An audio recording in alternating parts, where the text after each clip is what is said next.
If you could just wait for the microphone to begin asking a question. Questions?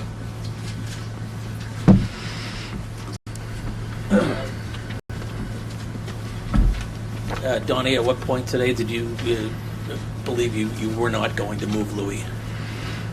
3 o'clock.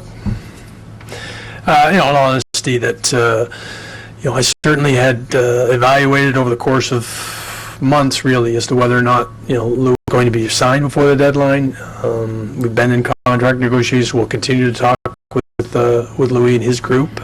I've always valued the type of player Louis is. The season he's having, I think, is important for where our club is. And if the deal wasn't going to be right, that we were going to maintain our position. If you look around the league, I don't think any team currently in the playoff position traded a player of Louis' magnitude. And correct me if I'm wrong as well, I think one first rounder was exchanged. So, the deal had to be right. It has to be right for this organization for me to do that, and I've been entrusted to do that. And for me, Louis Eriksson is an important part of what we're doing now. To be in the position we're in, it could be also for an extended period of time if we do find a deal, and it works in conjunction with our the bigger outlook of our organization going forward. To do here. Was there a package that Winnipeg got for Ladd available to you for Louis? Or? Well, I'll never discuss what packages or players or anything that was presented to us. Again, there was one first rounder exchange in the entire deadline period. So, for me, the deal didn't work. And, as I said before, I'm trying to explore and continue to explore signing Louis and indicating to him that he's an important part of our team as we are right now and hopefully going forward. Were you guys able to close the gap at all today in terms of those contract negotiations? No, the simple answer is no, we did not. I don't know if we spent a lot of time trying to close the gap as of today. I think I knew where their position are. They certainly know where ours has been, and it was about whether or not something might present itself. But I had also indicated our preference all along was to remain the type of team that's competitive in a playoff run, and Louis is a big part of that. But again, I'll always do what's right for the organization. If it had been presented as such, then we would have evaluated and maybe have done something. But I think it does indicate to Louis that how much we do value him. Thoughts on just Stemniak and Lyles?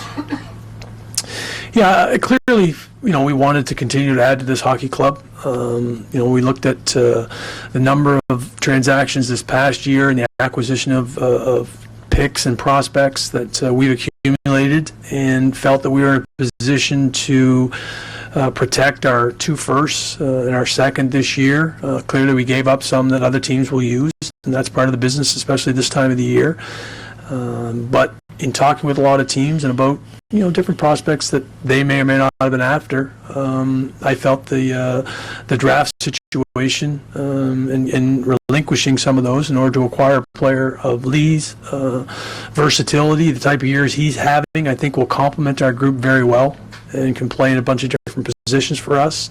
And John Michael Lyles is another player that brings a lot of versatility to our group. I think we, will have the ability to have a guy with experience that can move the puck and complement, again, some of the hard and heavy guys that we have, and go in and play an important role. Excited about joining the Boston Bruins and the opportunity to get this team back into the playoffs and move forward. Some regret just that you might be back on a PTO back in August, September, rather than giving up the picks at the deadline? Well, clearly, if we had known he was going to have 40 points and such, that the type of year he's going to have, I would think the 28 out of the teams would have felt the same way and might not have made acquisitions that they made. But you did get a good look at him. I mean, he was skating with these guys. Well, I think everybody in the league at that point in time had a previous look at him from, he's had a long career. And that's nothing to take away from Lee. He's had a tremendous season, and that's why we went out and made the acquisition, because he's going to fit into our group and hopefully continue to do that. And then we'll get it even closer, to see how he fits, and we'll explore maybe going forward to see how he fits. But for right now, it's most important that we went out and acquired a player that's had a great year and that can fit into our group because of his versatility. It just wanted to clarify on that. Did you ever offer Stempniak a PTO? Did he choose over yours, or did Yes. Did you offer him a Yes. PTO though? Mhm. Okay. Were there any deals that you would have liked to make now that might be this summer? And if so, did moving some draft capital right now potentially impact that negatively? Boy, DJ, I think I might take a couple days to not play fantasy, in terms of what may or may not transpire at the No, I'm draft. saying, I mean, if there's like a I think we've maintained a very, very strong position with 2 first-rounders and a second this current season, and as well as the prospects that we think so highly of in moving forward, moving this organization forward, being able to implement several of those players, as early as next year and certainly in the coming years, to surround what I think is a very admirable core group that has led us, to where we are today. We've had other players that have certainly stepped up at other times, but our players in a lot of ways, and our coaching staff and the work that they've done and put us in a position, and hopefully we can continue to maintain and grow moving forward in the last 19 games, they sort of earned that right, in my opinion, to have a group that was supplemented today.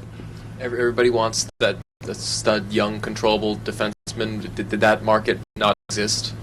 They're difficult to acquire, and again, your best avenue is likely to draft, to develop, and maintain that, and be in a position where you can extend that contract when it's you're in a cap situation, which I think we've now put ourselves in a situation that we can do that at the appropriate time, and I certainly hope to be able to maintain that position going forward. And there's no crystal ball in that regard as well, because different circumstances dictate different things, and when you might get yourself back in cap situation in trouble. I mean, nobody knows whether the cap is necessarily going up, and you have to see that in the horizon as well. But it's not an easy situation. It's not an easy thing to juggle. But I think we will be in a position, if that's what we hope to do, and I still think that we can certainly supplement our team in that regard. It's an area that we're going to try to address. I think we have a lot of players in our current system that will continue to challenge in that same vein. I really do. I believe that the guys that we have on the horizon, a couple of guys coming out of college, I think guys are going to be able to step in and play.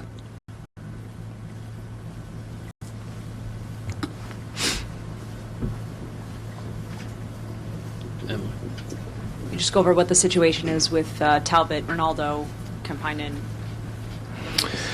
Yes, Max cleared waivers. We've assigned him to Providence. Jonas, we also assigned to Providence, and Zach Ronaldo, we also assigned to Providence. He does have a hearing tomorrow for the hit last night, so we'll see where that goes for him.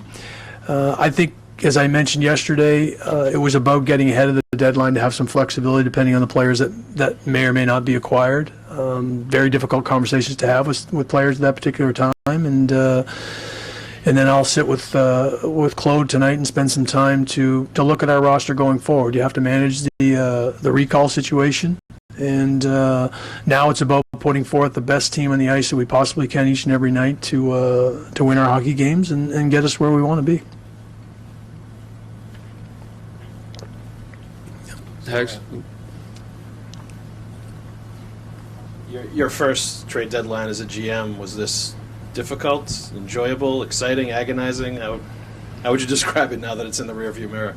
Well, there's no question it's a roller coaster. You've got a lot of conversations going on with a lot of different people, and everybody's at times on a fishing expedition as to what may or may not transpire, and it's a challenge. I mean, you have to rely on your staff a lot, and our guys were really good, from months ago where we started to plan for this, and I'm thankful and grateful for them. I'm thankful, for the support from the ownership and Cam and Charlie and Mr. Jacobs to, it's not easy to, let them know that we're going to give up a second rounder for this, but in the grand scheme of our planning, we've had a lot of these discussions, and the number of acquisitions we made, as I referenced earlier, it really shapes the plan going forward. That we have a tremendous amount of young players that we're going to be able to implement in our group.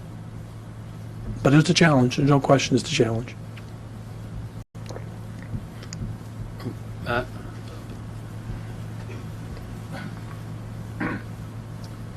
if you had wanted to sell, could you have done that?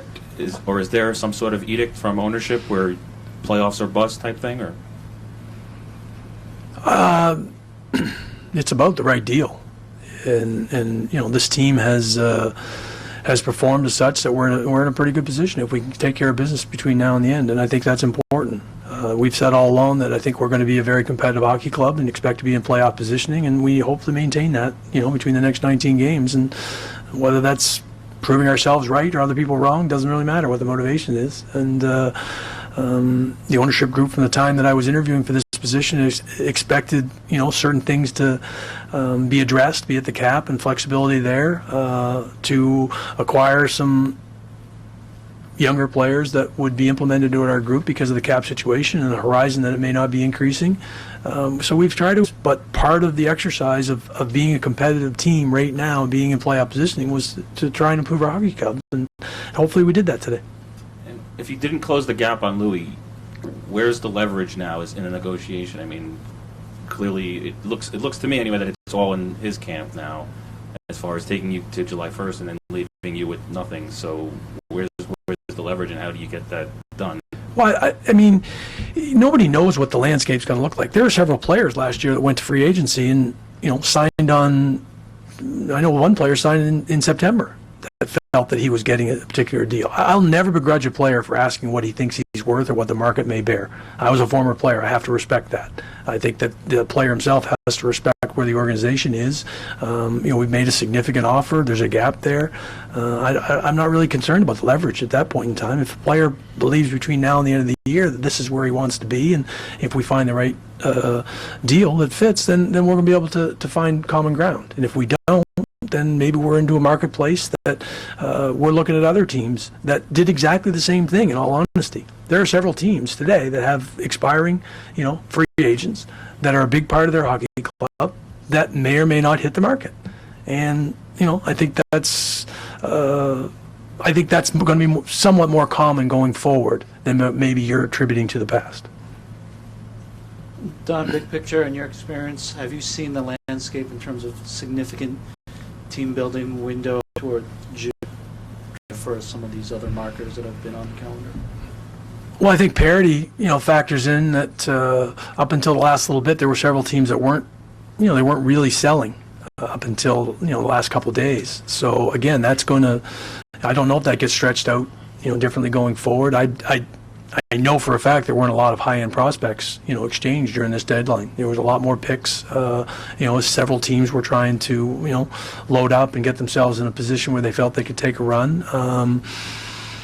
I think there'll be, there was probably seeds planted during this period of time that might be, hopefully take root between now and June, and when other teams may be looking to do things. And there will be teams that are evaluating, they thought they might have been in a better position than they are currently, that they may have to do things differently. But I think to your point, Pluto, that, I think the planning probably takes place after the deadline between June, more so than leading up to it, to significantly improve your club post-deadline, especially for teams that aren't currently in the playoffs. Joe? Just in general, big picture, with about 20 games left, what's your read on this team? Where do you think they're at, and what do you think the sort of ceiling is at this point, knowing that there's two new pieces that are going to be introduced to it, but just what you've seen so far this season? Well, a lot of nights I'm incredibly encouraged. You look at the Dallas game, I think it's a great indication of what we're capable of doing. I do believe we need to tighten up. We've made some mistakes in whether it was early in the season and even last night that, we're going to have to limit those going forward. At times we've been comfortable playing close games, but at other times, especially at home, I think we've struggled to maintain that. I believe a player like Lee would help us in that regard, and I'm hoping that John Michael will transition a puck to help us in that regard as well and complement the group. I've been impressed with, as I said, with the leadership of our group that has us in the position we're in right now, in conjunction with the coaches working with some of the other players to integrate them.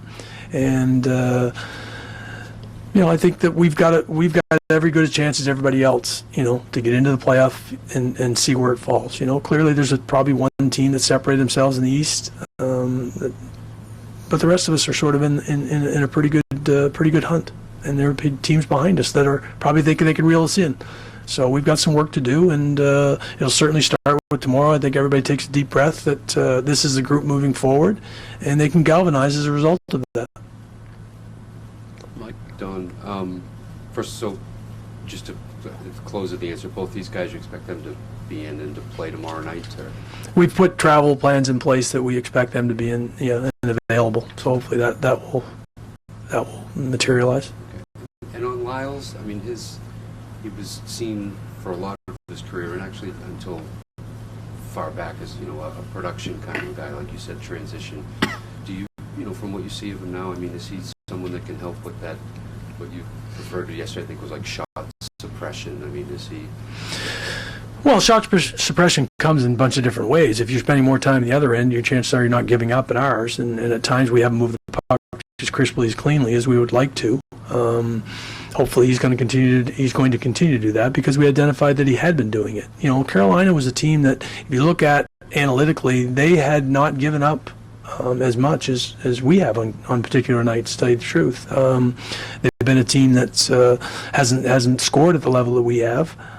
So hopefully, John Michael's been a part of that. He's going to continue to bring that. He's not what I'd call a prototypical shutdown defenseman, but again, if you spend a little less time in your own end, you don't have to defend, and hopefully he can bring that to the table. I think he can complement the offensive part of it at the offensive blue line, be it second power play or, last night maybe even on the first one. We went 0 for 6, but our power play's been pretty good, during the course of the year. So I do believe he can bring both those attributes to the table. Sarah? Hi, Don. You said both John Michael Lyles and Lee Stepniak are excited to come here. You obviously had conversations with them. Can you tell us anything else about those conversations? No, just about travel and the fact that John Michael had already packed his stuff and was looking to get on a plane and excited. 2013 when he played in the playoffs, and he hadn't played before that, so he was excited for the challenge to get back in and take a run. And same for Lee. He was dumbfounded that he hadn't had a contract going into camp last year, and the type of year he's had, he wants to carry that forward. He's been a big part of New Jersey's success thus far this year, and he thinks he can come in and fit in really well in a bunch of different roles for our club. He knows our club really well, as guys pointed out that he had skated in kind of pre-camp sessions with our guys. He's got a good feel for some of the personalities that we have, and he feels he's going to fit in well. Anything else? No? Thanks, everybody. Thank you very much. Appreciate it.